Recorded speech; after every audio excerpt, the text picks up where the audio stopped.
commencé discours wolof bi di nuyu xalifa bi di nuyu rakkam yi di nuyu njaboot bu tedd gi ñu fi fekk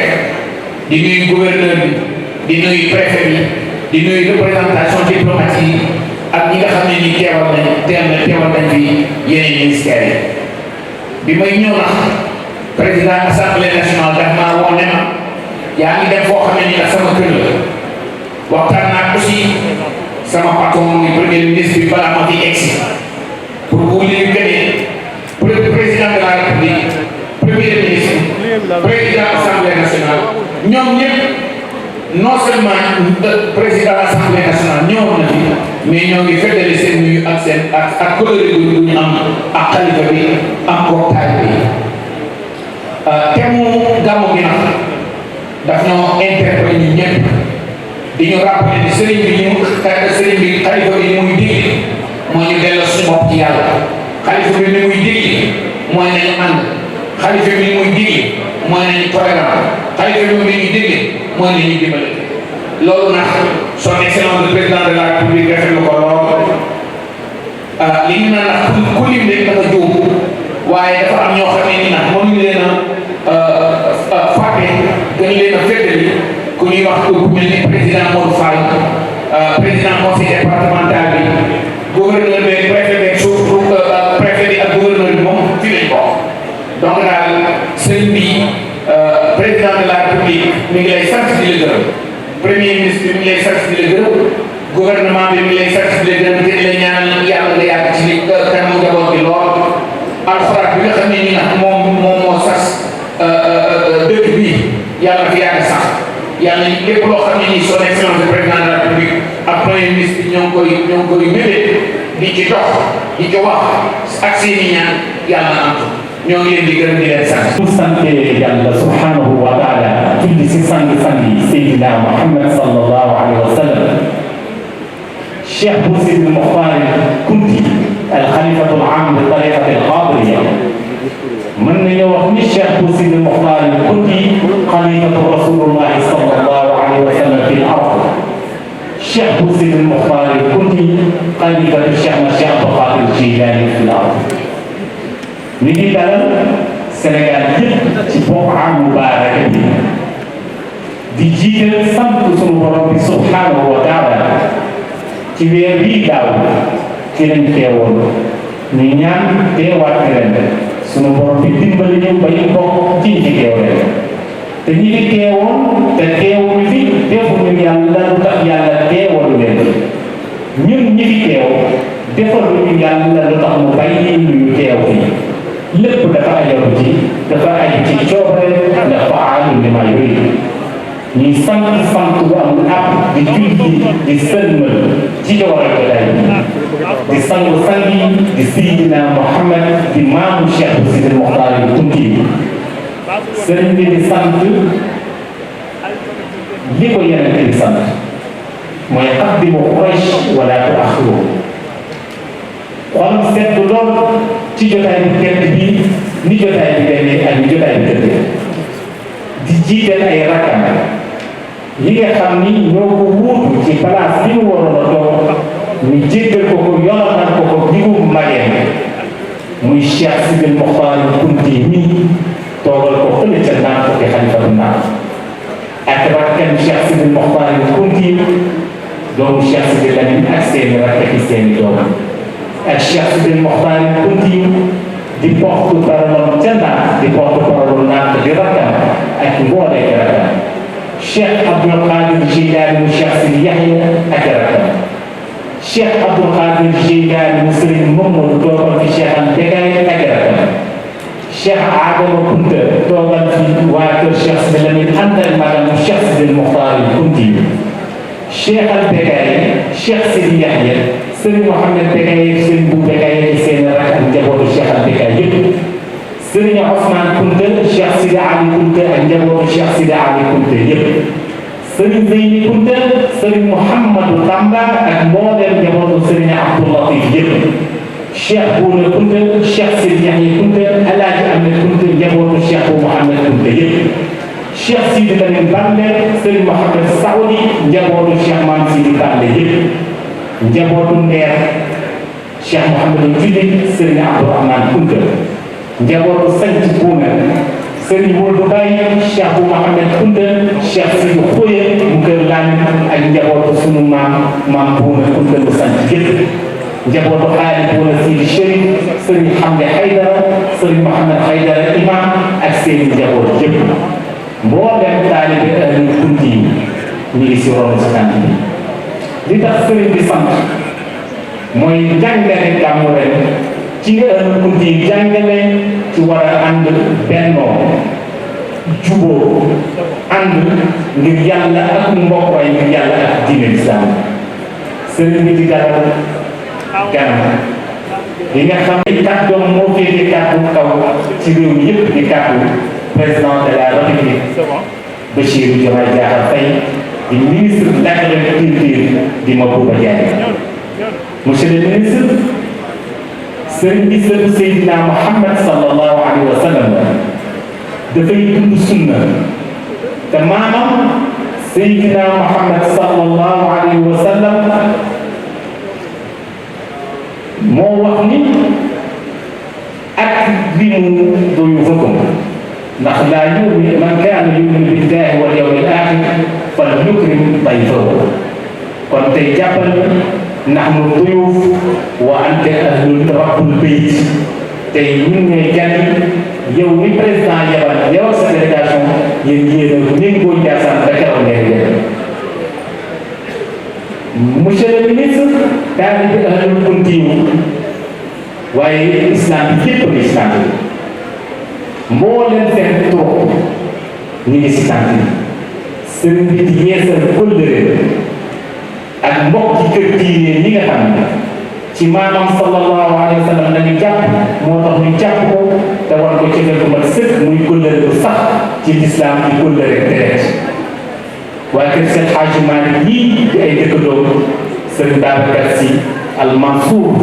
jiitu ci lépp lu fa nit yóbbu ci wàllu hadiya dana ko laaj ndax yóbbul nga Cheikh Sidi Mokhtar ci Ndiassane loolu sëriñ bi ñu ko koy téye waaye itam ñu ko koy jàppal ci kanam maamam Seydina Muhammad Cheikh Mouhamadul Muntaxa yàble na fi yàblewaat na fi yàblewaat na fi sëriñ sëriñ Abdul Fatah mu Alxaaji Baara Mbàkke bi ko ko teewal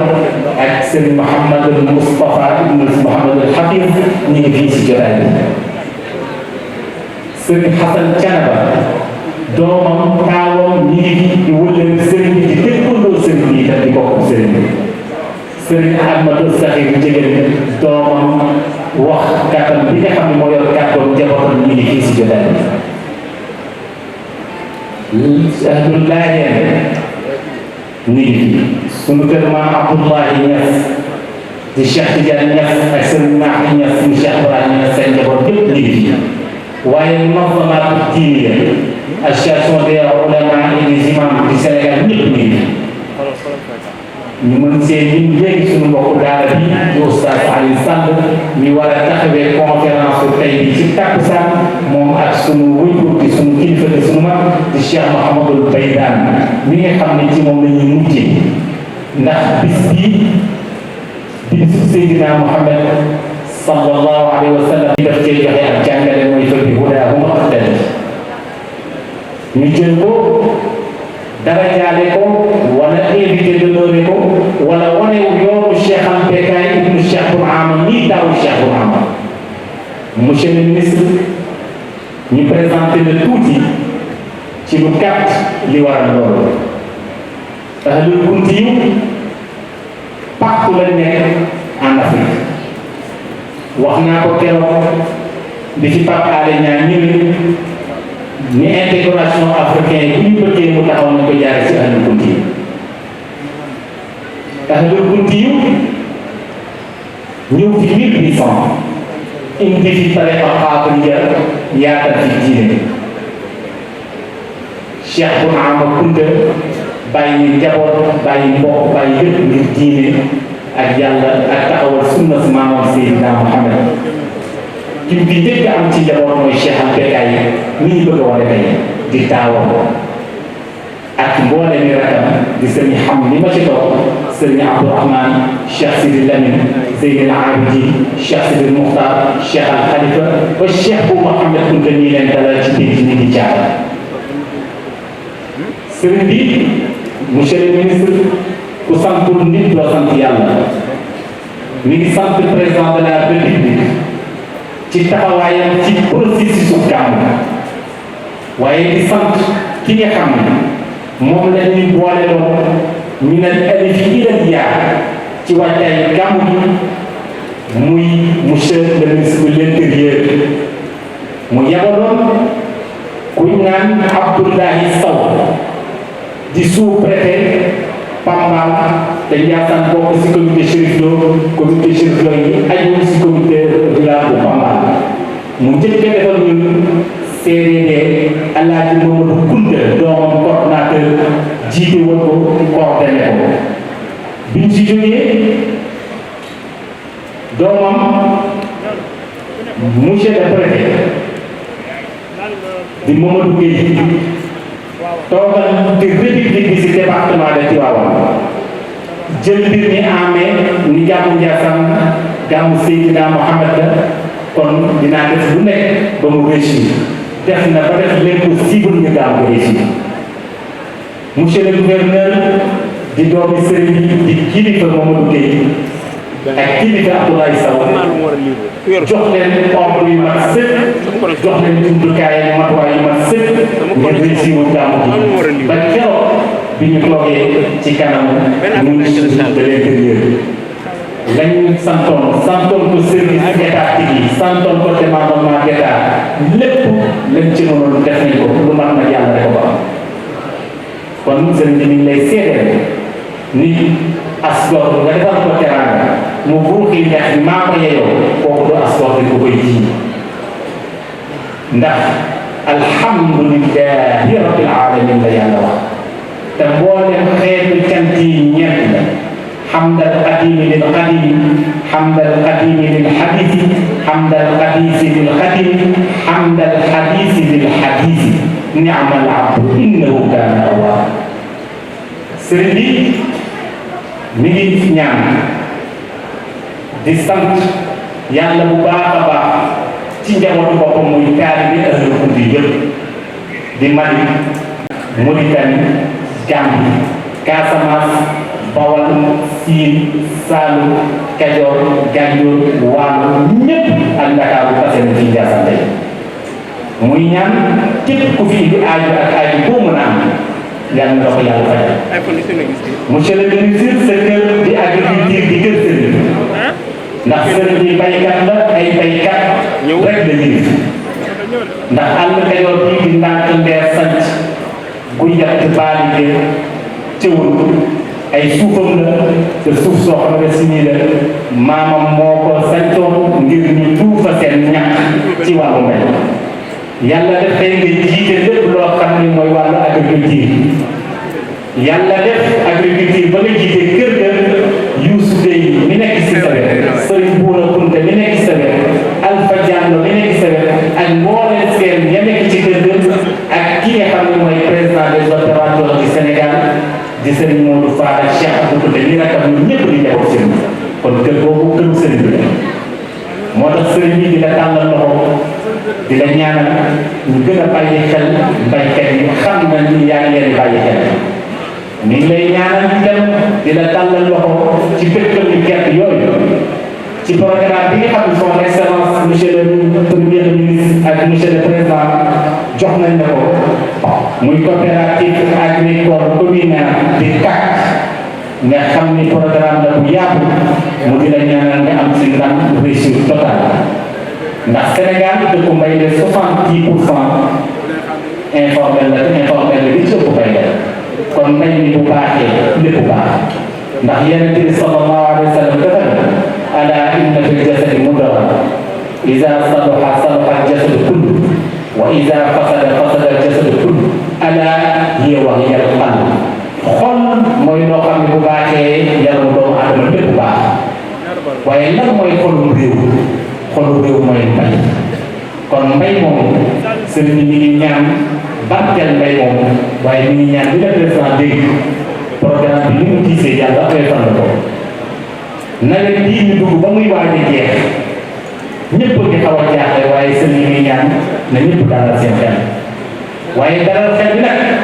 dafa am charte bi mooy inna allaha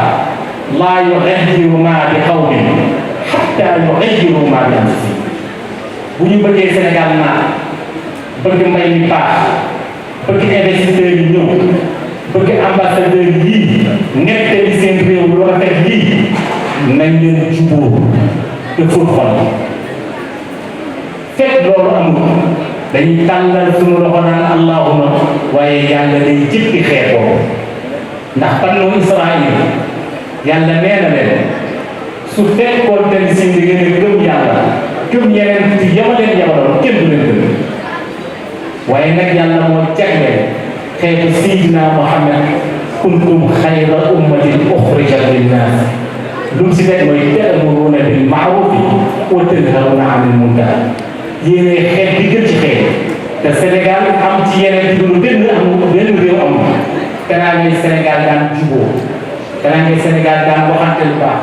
danaa ngay Sénégal daan bot di konte ci biiru xeet amu fi loolu la taxoon mag ñi créé woon cousinage njaayeen dégg jóobeen bi séeréer dégg pël bi loolu la ñu bëgg a jeex sëriñ bi nee na xale yi nañu xool fi monsieur le président Bassirou Diomaye Diakhar Faye ñaari at ci ginnaaw rek fii la daan romb kenn daaw ko tudd waaye détermination yaram ak bëgg réew tax na tey ñu ngi képp kuy Sénégal sëriñ bi nee na y a pas de sous-métier nañ leen bàyyi internet bi ñuy jël def ko xeexukaay di ci yàq ay doom nañ leen bàyyi yoonu géej gi ñuy jël di jël suñu bakkan di ko tayle ndax yàlla waxoon na yéen tamit ni laa taqtulu awlaadakum min xashyati imlaaq nahnu narzuqukum wa iyyaahum sëriñ bi nee na nañ leen génne yi ñub yi nekk ci xol yi ñàkk a bokk parti taxut a bëgg noonu ci réew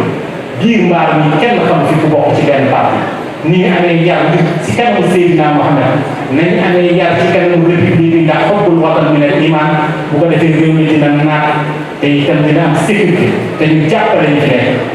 président monsieur le président Diomaye Diakhar Faye ak son premier ministre ak Cheikh Hadji Malick Ndiaye mi président di président de l'Assemblée nationale di doomi sëriñ bi tey jii ñun Sénégalais yi ñun ñëpp ñoo war a taxaw jàpp seen i tànk ni trio bii duñ mës a tas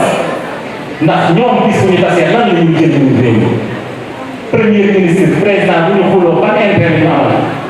kon nag yàlla waxoon na ci alquran iza jaakum faasiqun bi naba'in fatabayyanu asaa an tusiibu qawman bi jahaalatin fa tusbihu ala ma fa'altum naadimiin seen bi ñu gën a dégg ñetti doomam yooyu nañu xam ba ñuy démissionné di sos ñuy sos yàlla dinañ ci jàppale nañu gëm yàlla te bu ñu war yàlla mukk seen diggante ñun Sénégalais nañ leen ñaanal waaye ñu leen ñaanal suñu bopp ndax li nekk ci xol yàlla rek ko xam waaye kenn ku nekk na nga xam la saxoon yàlla dina lu ëmbil bu ci dara kam ndax man amila salihan fa li nafsi wa man asaa fa alayha wa ma kana allahu bi zallamin lil abid ku jëf lu baax sa bopp ku jëf sa faam sa bopp yàlla mu sa doon kenn kon nañ leen dellu ci tool nañ leen dellu ci njàngale mu man nañ leen dellu ci valeur sénégalais muy teraanga ak bëggante ak yéenante jàmm sëriñ bi ñu ñaan Cheikh Al Becaye ñii maam ñii wuyu ñii maamam ci taawu Cheikh bu Maamu Kunta ñu dara jaare ko bis bii nam yërëme woon ay rakam kon ñu ngi ñaan gouvernement bi nañu gën a yërëm population waaye population bi nañu gën a yërëm gouvernement bi mooy am na loo xam ne si gouvernement mënu ko population moo ko mën ñun ñëpp nañ leen àndandoo si benn objectif politique benn temps la rek waaye politique xasee ba jeex li si def moom mooy liggéey ngir suqal suñu réew bokk ndey bokk baay bennoo ngir valeur Sénégal ngir li nga xam ni moom mooy image du Sénégal partout dans l'international moo rafet ndax kenn ku nekk si réew moo la ko gënal leneen ndax lenn dëkk ñëpp lenn kenn ku nekk ci te kenn ku nekk buñ ñu la woon nga dindi sa maam fundi ko ci bàmmeel yóbbu ko feneen nga bañ kon boobu suñu maam yi fi ne nañu fexe ba sagal leen nañu fexe ba suturaal leen nañu fexe ba sagal leen ci bëggante bennoo te àndandoo liggéey ngir réew mi naan kon fi may jeexalee rek mooy monsieur le maire Ousmane Sarr ndax awaatul buyuuta min abwaabihaa wattaqullaaha la'allakum tuflihuun moom mooy buntu kër ndax moom mooy buntu commune moom mooy premier magistrat de la commune ak jigéenam soxna Seynabou Gueye Touré. monsieur le ministre sëriñ bi nee na mi ngi lay sant bu baax nga jotale cantam ci président assemblée nationale di El Malick Ndiaye.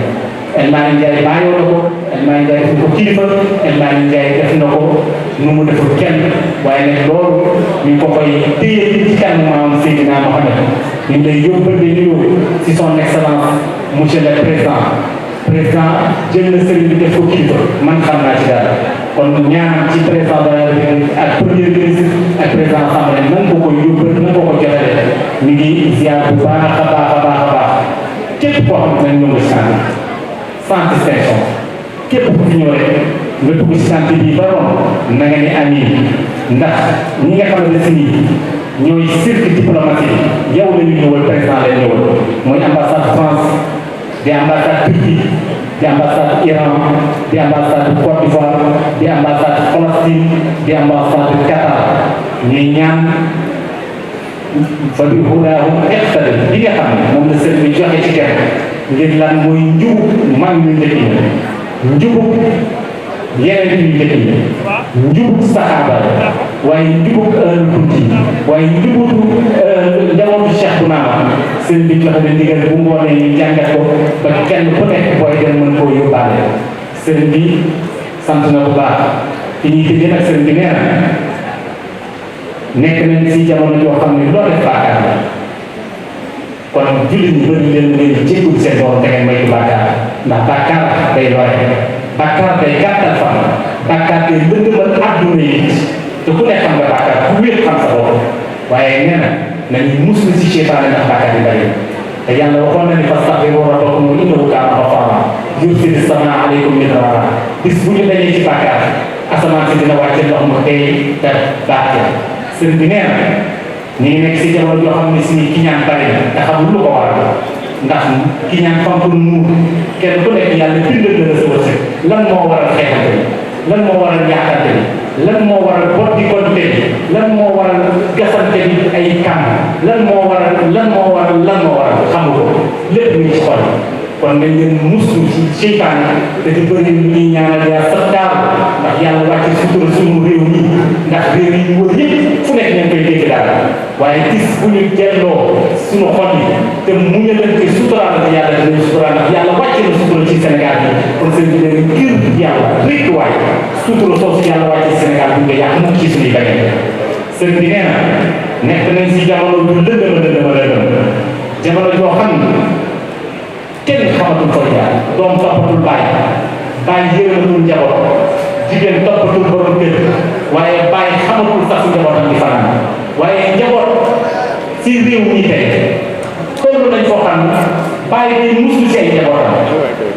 chef de village yi chef de quartier yi kenn amatul kilifteef ndax jamono moo dëndal nee na benn leer rek ñu mën a niital si jamono ji inna allaha wa malaikatahu yusalluna ala nabi ya ayyuha alladina amanu sallu alayhi wa sallimu taslima nee na nañu dellu ci yeneen bi ndax yeneen bi mooy ñiitukaay yeneen bi mooy jaaruwaay yeneen bi mooy wàlluwaay yeneen bi mooy référence yeneen bi la yàlla wax wa awxaa ila abdihi ma awxaa kon Sénégal nañ leen gën a bëggaat yeneen bi nañ leen bëri def ay salaatu ala nabi ngir niital suñu àdduna waaye ngir niital réew mi ngir ñu bañ a dugg ci lenn dëndëm ndax bis bu duggee ci dëndëm ñun ñii ñoo koy ndax musiba du yem ci bopp borom ittaqu fitnatan tusiibanna allazina zalamu minkum xaassa sëriñ bi nee na ñu ngi sant nañ ñuy tas waxam ci yëpp di presse nationale ak presse internationale kon Cheikh Sidi Mokhtar Kounti yow mi nga xam ne yaa ngi marqué si sa Cheikh Bounama. Le détenteur de la naissance la plus lumineuse, né au mois de Rabiul Awwal, indiqué comme étant le printemps des terres verdoyantes.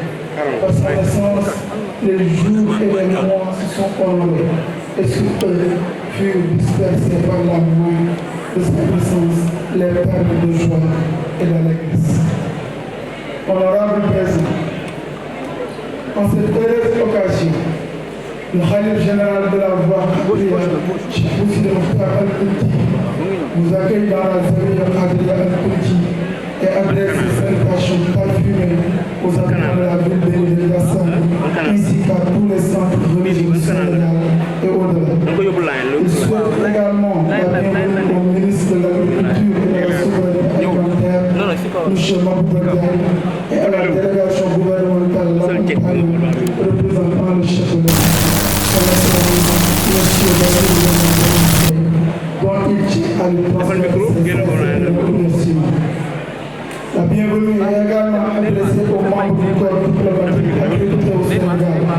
aux représentants des partis politiques, de la société civile, des associations citoyennes, des organisations nationales et internationales, ainsi qu'à tous les mes frères en Allah, disciples de cette voie bénie, qu'Allah perpétue sur vous les souffles de la proximité, les lumières de l'amour et la sincérité du cœur. En ce jour béni, nous ne nous réunissons pas pour fêter une naissance corporelle, mais pour raviver le souvenir de l'apparition de la lumière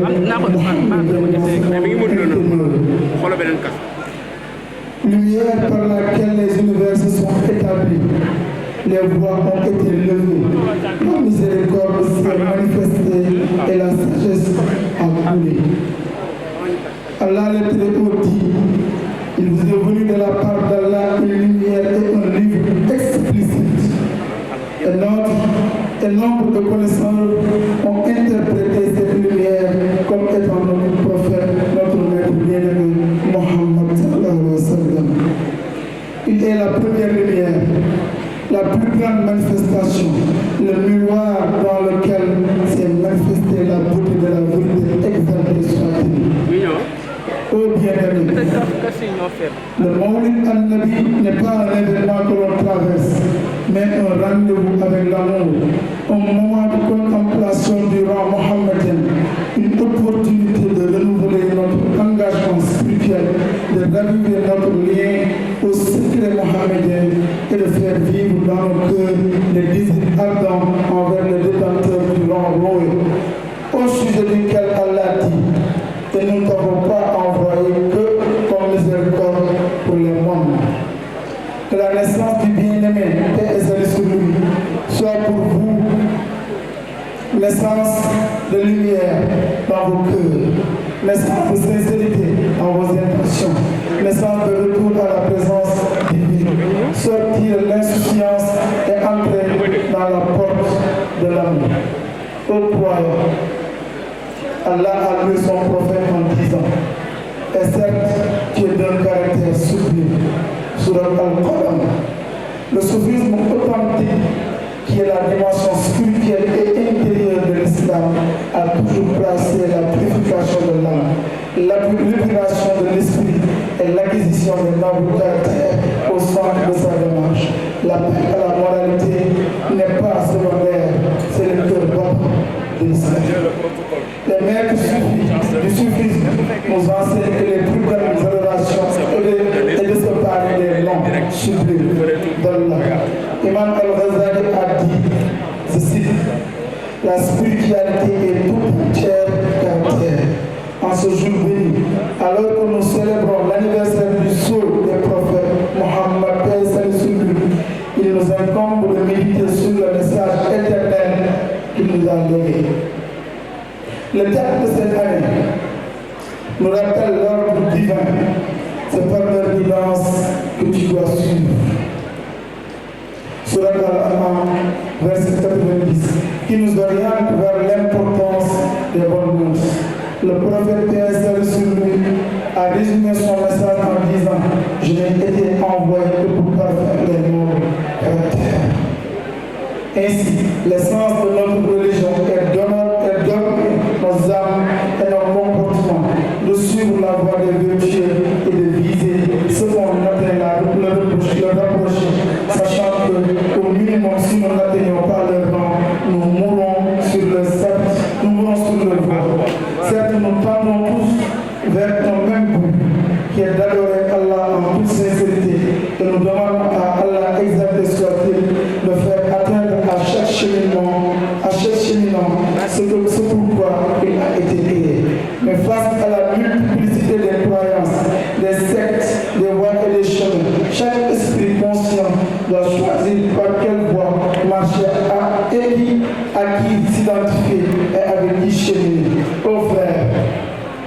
Malheureusement,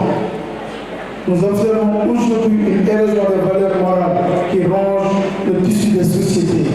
en particulier dans notre chère Afrique, frappée par l'individualisme, la course effrénée derrière les passions mondaines, la tromperie, la perte de la pudeur et autres fléaux qui nous arrachent nos identités et nous éloignent de notre humanité. Tout cela est permis parmi les choses contre lesquelles Allah, exalté soit-il, nous a mis en garde dans son livre noir. La corruption est apparue sur terre et sur mer à cause de ce que les mains des gens ont acquis, afin qu'ils leur fassent goûter une partie de ce qu'ils ont fait. Peut-être reviendront-ils. Surat Ar-Rum. Cette corruption morale n'est pas sans conséquence. Elle engendre l'insécurité, la perte de confiance, la pauvreté et l'effondrement du lien social. Face à cette réalité, l'appel du Khalif retentit. Relever la morale n'est pas un luxe, mais une nécessité urgente pour la continuité et l'équilibre de nos sociétés. Et la religion islamique, par ses enseignements, est la meilleure prescription pour traiter toutes les formes de dérive morale qui menacent l'unité des nations. Par ailleurs, en son modèle de guidance, Cheikh Bou Kounta s'inscrit dans la tradition de la Qadiriya, héritée de Cheikh Abdou Khader El-Jilani. Cette voie met l'accent sur la purification de l'âme, l'amour sincère du prophète, la proximité d'Allah par la piété, la discipline intérieure, le zikr et l'élévation des caractères. Cheikh Bou Kounta, à travers ses enseignements et son comportement, a transmis une guidance spirituelle douce, mais ferme, enracinée dans le Coran, la Sunna et l'expérience soufie vécue. La guidance de Cheikh Bou Kounta n'est pas limitée au domaine religieux. Il joue également un rôle de conseiller auprès des autorités, de pacificateur entre groupes sociaux ou politiques, de défenseur des valeurs islamiques dans la sphère publique. Il était un leader panafricain, enraciné dans les réalités du continent. Cheikh Bou Kounta élève la voix, non seulement pour guider spirituellement, mais aussi pour appeler à la renaissance morale de l'Afrique, réaffirmer l'identité islamique africaine, enracinée dans la tradition soufie, pour solidifier les liens historiques entre les peuples du Sénégal, de la Gambie, du Mali, de la Mauritanie, du Burkina Faso, entre autres et du monde entier. Dans un monde où les repères se brouillent, où les crises de valeurs secouent les sociétés, la figure de Cheikh Bou Kounta s'impose comme un modèle intemporel de guidance spirituelle, éthique et communautaire. Il n'est pas simplement un maître soufi, mais un référent complet dont l'héritage continue d'éclairer les âmes en quête de vérité, de justice et de paix intérieure. Oh Allah, plus sur notre maître Mohammed et sur sa famille, et notre ultime invocation, louange à Dieu, Seigneur des mondes. Je vous remercie de votre aimable attention.